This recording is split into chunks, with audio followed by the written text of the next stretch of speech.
Cognitive therapists believe in changing clients' inaccurate perceptions of themselves and their environments by uncovering faulty beliefs that are causing personal and interpersonal problems. Coming from the behavioral tradition, cognitive therapists believe thoughts can be considered behaviors which can be modified. Such modification occurs through the disputation of thoughts and by experimenting with new behaviors. Many cognitive therapists believe that problems in living are caused by cognitive schemas or floor plans that influence how people make sense of the world.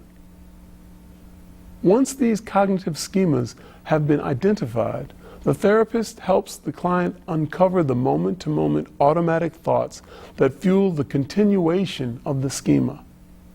The counselor then helps the client discover the cognitive errors in these automatic thoughts.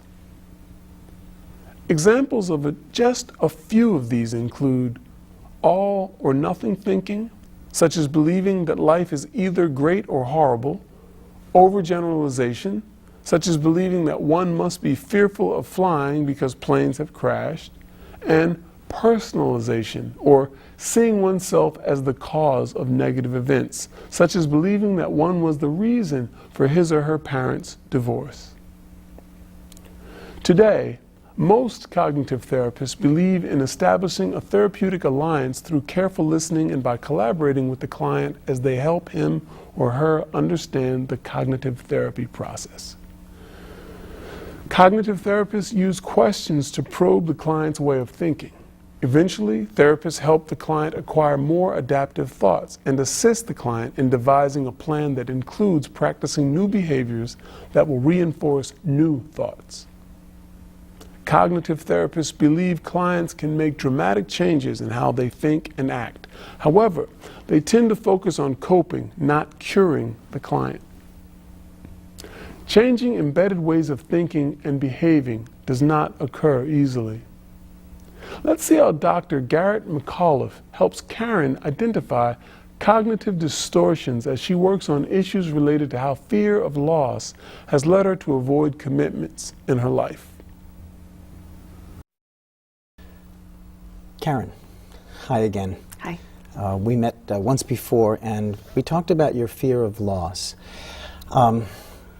and how it connects to your fear of commitment at this time in your life. Mm-hmm. I asked you to monitor some thoughts you might have had around specific incidents in your relationship and write down those thoughts when you felt a sense of dread about the current relationship you're in with John, your partner.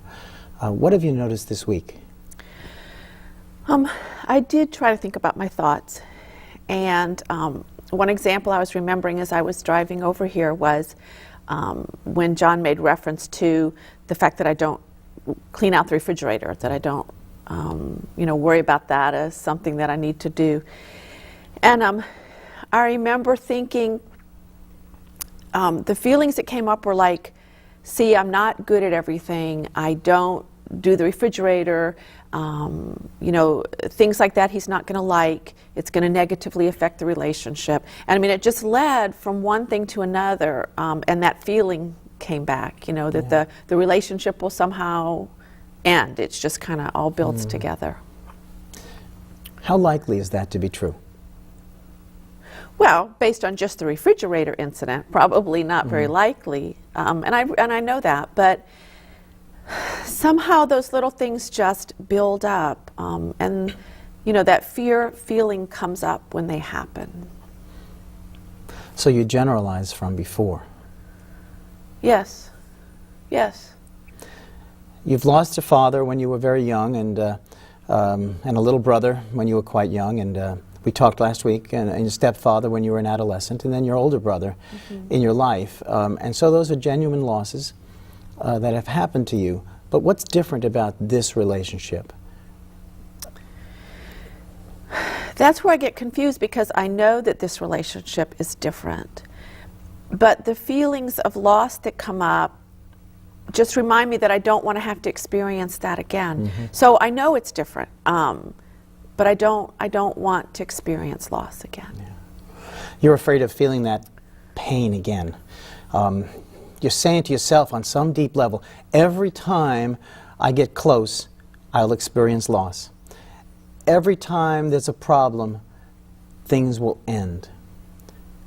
Is it true that every time there's a problem, you will experience loss? Well, not every time. I mean, you know, he could die, but not every time, no. Right.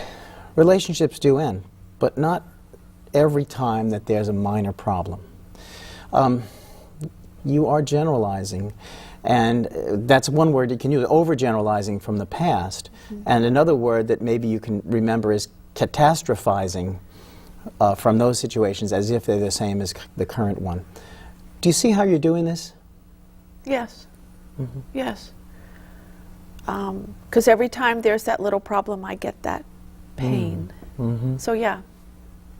So that pain's a cue for you, and then you start worrying. The pain comes from deeply embedded, now maladaptive thoughts that really maybe were adaptive at the time but aren't anymore. There's a word for that. It's called a cognitive schema, or a cognitive floor plan that you're operating from, as if it's true for now what was true then. You're saying to yourself, if there's any problem, then a relationship's going to end. Yes. It's so embedded that you don't catch the thoughts in the present, as if they're different now. But you still can combat them. How? With new, more adaptive thoughts. Not maladaptive thoughts, but not generalizing like you're doing or catastrophizing. What type of thoughts do you think that you can have now? Well, I guess when that feeling comes up, I know that I can say, you know, that this relationship is different and that we can talk about things. And I know that John's not going to leave me. I feel very confident about that, like I said, other than if he dies. And he's willing to work with me, so I know I have to just say those things. Good. Then let's work on what I'll call a homework assignment. Okay. Is that okay with you? Yes, I want to work on it. What situation with John might bring up these thoughts? It'll probably be some complaint about the dog. And what will you say differently to yourself? I will try to remember and say, you know, we can talk about this. He's not going to leave. And just because we have a disagreement over the dog doesn't mean that it's going to lead to a loss, I guess. Great. You're reminding yourself not to catastrophize. Right. That this relationship is different from all of those other experiences in the past. And one thing I think it's important to remember is how long did it take to develop this fear of loss, this floor plan? Well, my dad died when I was 3, so my whole lifetime. Right. So it's going to take some hard work to combat these embedded, we'll call them, thoughts. Your cognitive floor plan is going to have to slowly change. Right. I see. I'm really going to have to work on this.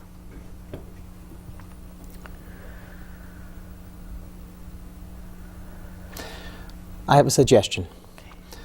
I'd like you to write down every incident that brings up those thoughts, and then how you combated each incident with the new thoughts that we talked about today. Is that something you think you can do? Yes. Yes, I can do that. Great. I look forward to seeing how you do it. Thank you. It's going to take a lot of work. Okay.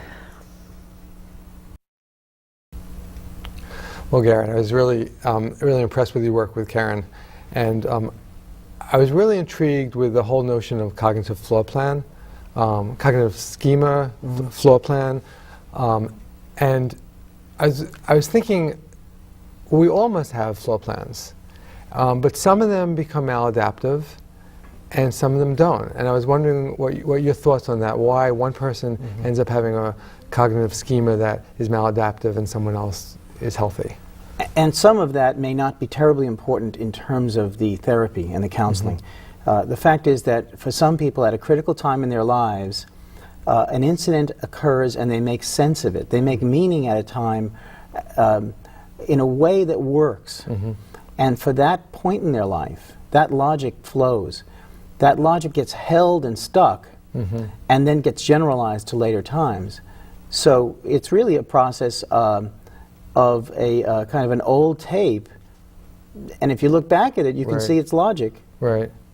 But when you look at it in present tense, the logic no longer holds. Okay. And I guess one of the major differences between this type of therapy and a more deterministic approach, like Freud's approach, is that you believe that the person can change their way of viewing the world.